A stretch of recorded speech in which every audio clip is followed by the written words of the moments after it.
नमस्कार। ज्ञान मंच के इस चैनल पर आप लोगों का स्वागत है। आज हम बात करते हैं यहाँ से केमिस्ट्री के एक लेक्चर के बारे में बात करते हैं। इसमें केमिस्ट्री के एक सामान्य सिंपल इंट्रोडक्शन के बारे में बात करता हूँ आप लोगों से।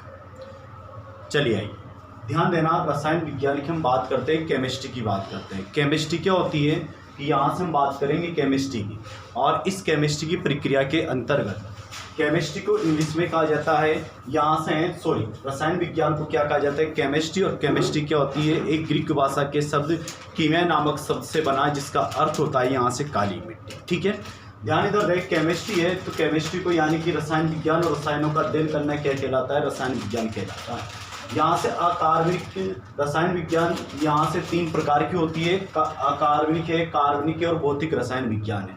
अकार्बनिक को इनऑर्गेनिक केमिस्ट्री, कार्बनिक को ऑर्गेनिक और भौतिक रसायन को फिजिकल केमिस्ट्री कहा जाता है। अकार्बनिक रसायन विज्ञान क्या होता है, अकार्बनिक पदार्थों का अध्ययन करना अकार्बनिक रसायन विज्ञान कहलाता है। जिसे पदार्थ के अंदर कार्बन हो या हाइड्रोजन हो या दोनों में से कोई एक हो, या फिर इनके अलावा कोई और दूसरा अन्य तत्व उपस्थित हो, तो कोई भी और अन्य तत्व उपस्थित होता है तो फिर वो क्या होता है, अकार्बनिक रसायन विज्ञान होता है। या तो जिनमें क्या हो, कार्बन और हाइड्रोजन दोनों उपस्थित होंगे ना, वो कार्बनिक पदार्थ होता है। ठीक है, कार्बन और हाइड्रोजन दोनों उपस्थित होगा, वो क्या होता है, यहाँ से कार्बनिक पदार्थ होता है। बस या तो कार्बन हो या हाइड्रोजन या फिर दोनों में से कोई एक हो, वो क्या कहलाता है, अकार्बनिक कहलाता है। यहाँ से कुछ एग्जांपल्स मैंने दे रखे हैं आपके सामने। HCl है, HCl हाइड्रोक्लोरिक अम्ल, से नमक का तेजाब भी कहा जाता है। इसमें हाइड्रोजन तो प्रेजेंस है लेकिन कार्बन नहीं है। अब इस Cl है तो Cl क्लोरीन, इसमें कार्बन तो है लेकिन यहाँ से इसमें आप कार्बन को यानी किसको, यानी कि कार्बन मत मानिए, ये Cl में क्या है, यहाँ से Ca ओनली है ना, यहाँ से वो नहीं है। तो फिर यहाँ से क्या है, इसे हम क्या मानेंगे, अकार्बनिक पदार्थ मानेंगे। HCl है, इसे नमक का तेजाब कहा जाता है। तो ये अकार्बनिक पदार्थ, हाइड्रोजन तो है लेकिन कार्बन नहीं है।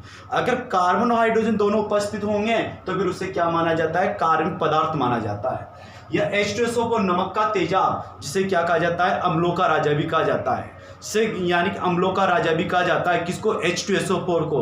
ठीक है, और उसे यानी गंधक का तेजाब भी कहा जाता है। इसके अलावा एक और होता है अम्लराज, और अम्लराज के बारे में बात की जाए तो जो अम्लराज होता है, और अम्लराज यहाँ से है, अम्लराज के बारे में हम बात करेंगे तो फ्रेंड्स यहाँ से HCl प्लस HNO3 का मिश्रण होता है अम्लराज। और ये किसका अनुपात होता है, यहाँ से 3:1 का मिश्रण होता है, 3:1 का मिश्रण होता है।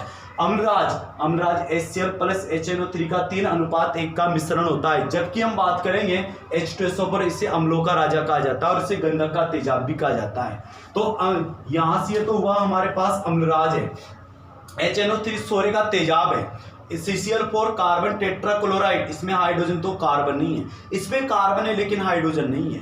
जिसमें यानी कि अगर कार्बन और हाइड्रोजन दोनों उपस्थित होंगे तो यहाँ से यानी कि उसे कार्बनिक पदार्थ माना जाता है। मैं यहाँ से बात करता हूँ कार्बन रसायन विज्ञान की, और इस कार्बन रसायन विज्ञान का जन्मदाता, फादर ऑफ ऑर्गेनिक केमिस्ट्री कौन है, फ्रेडरिक वॉलर है।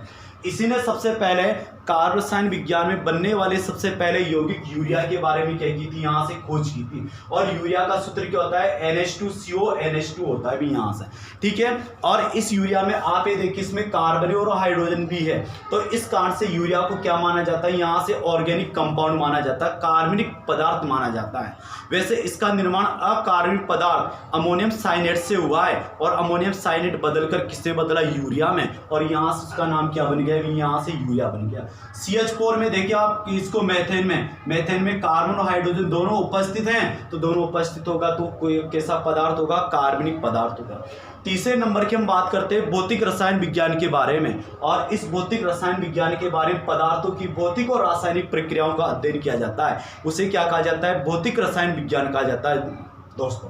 ठीक है बच्चों, ध्यान दें आप, यहाँ से H2 प्लस Cl2 और यहाँ से दोनों मिलकर 2HCl का निर्माण करती है। अब ये रासायनिक अभिक्रिया कितने समय में जाकर यहाँ से कंप्लीट होती है, ये रासायनिक अभिक्रिया कितने समय में जाकर कंप्लीट होती है, तो इस प्रक्रिया का जो अध्ययन किया जाता है उसे क्या कहा जाता है, भौतिक रसायन विज्ञान कहा जाता है भी। यहाँ से एक अम्लराज एक्वारेजिया का उपयोग किसमें किया जाता है, सोने और चांदी के गहने जो होते हैं उन्हें साफ करने के लिए क्या किया जाता है, अम्लराज एक्वारेजिया का उपयोग किया जाता है।